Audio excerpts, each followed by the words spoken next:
Hello there, and thanks for visiting the Villa Varykino YouTube channel. I'm Kristy. And I'm Matt. We're long-standing Star Wars fans who live and breathe Star Wars every day.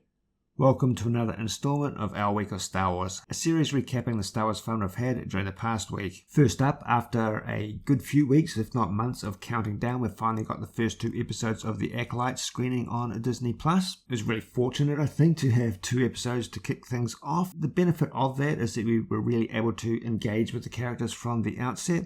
So on the whole, we're seeing many layers of mystery developing already, and we're quite engaged. We're really enjoying this.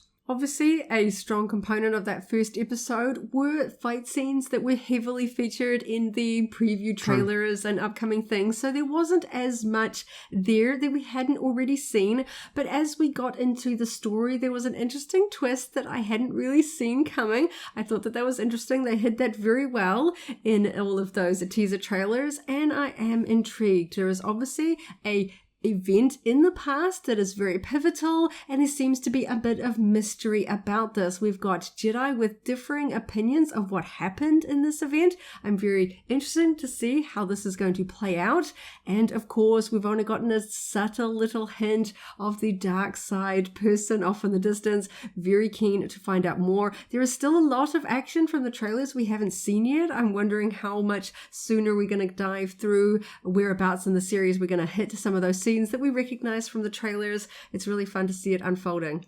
Yeah, those layers of intrigue are very, very fascinating. I mean, we've got mysteries both in the present in terms of storytelling, but also deep into the past.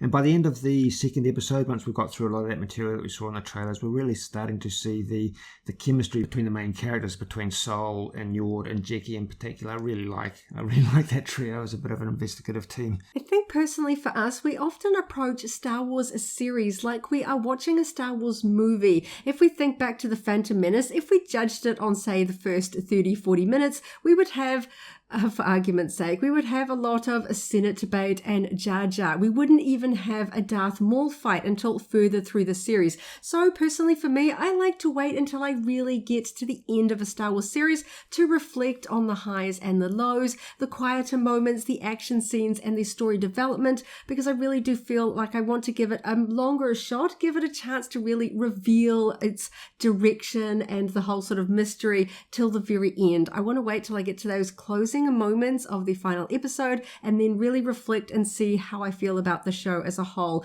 The Phantom Menace has some incredible action points right at the end of the film, and I absolutely love that film. It really does it's a slow build up to an awesome payoff, and I'm optimistic the Acolyte will be the same for me. This past week, we were very excited about the official reveal of the upcoming HasLab project, a Mos Eisley Cantina playset in the Vintage Collection line and scale.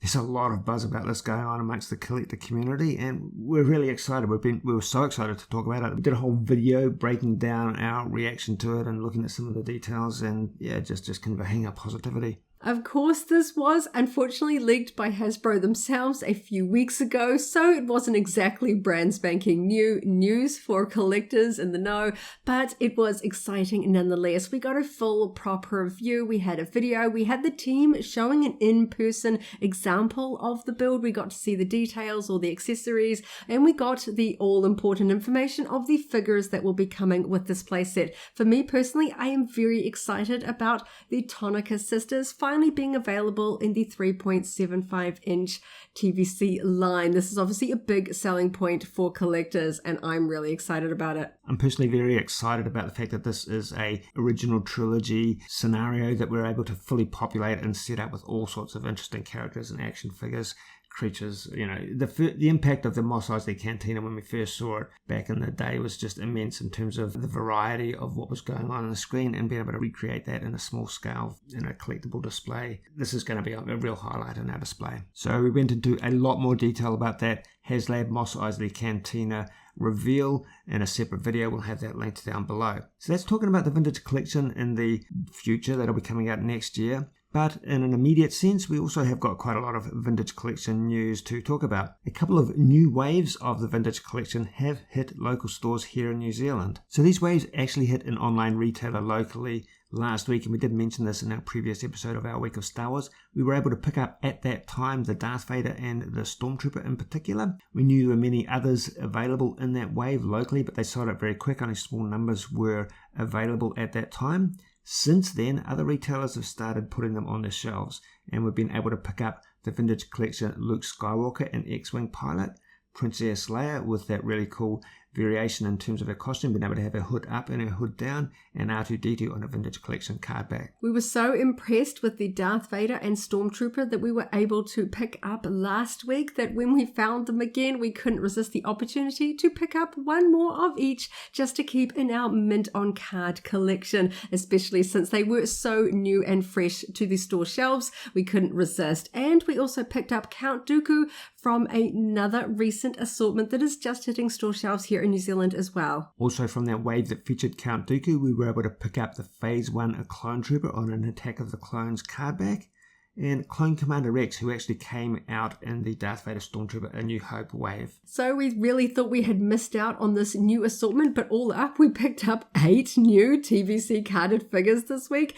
Of course, we're going to keep those Vader and Stormtrooper second ones on the card for our mint on card collection, but the rest of them, we're going through the process of opening them up. Really, really exciting to have so many brand new TVC figures to add to our collection. Over the last month or so, Series 5 of the Micro Galaxy Squadron collection has been showing up on local retailers, but the Scout class mystery boxes associated with that Series 5 were a little bit thinner. They took a little bit longer to sort of get wide distribution. We've been able to find a good lot of those on store shelves quite recently, and in a very fortunate coincidence, there is a sale on. We're able to pick up a good bundle of those for half price. One of the reasons we're particularly happy to be able to pick those up is because we haven't actually had any of the Scout class available locally in New Zealand since Series 1, so we've actually missed out on 2, 3 and 4. We're very glad to get Series 5 though, and we'll probably be going back to chase down more from the earlier waves. A couple of interesting book finds this week. I picked up the Princess Leia manga, volume 1 and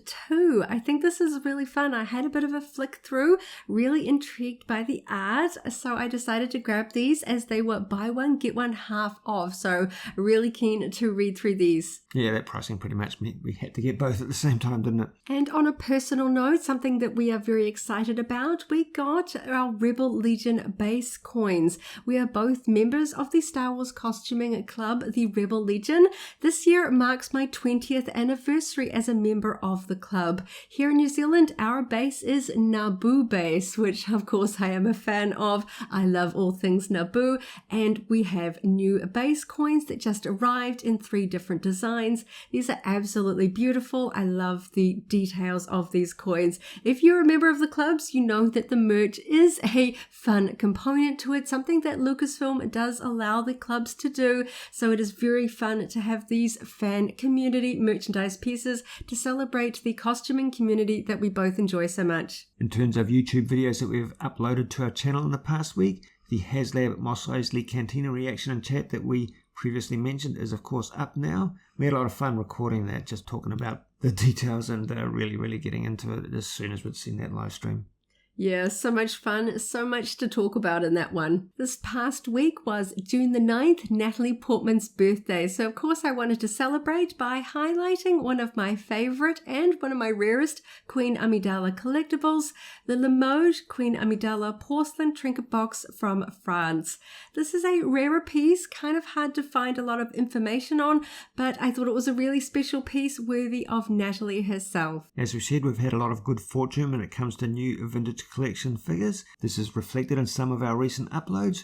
We've put up videos of the Vintage Collection A New Hope Stormtrooper VC231. This is a reissue on the new cardback style.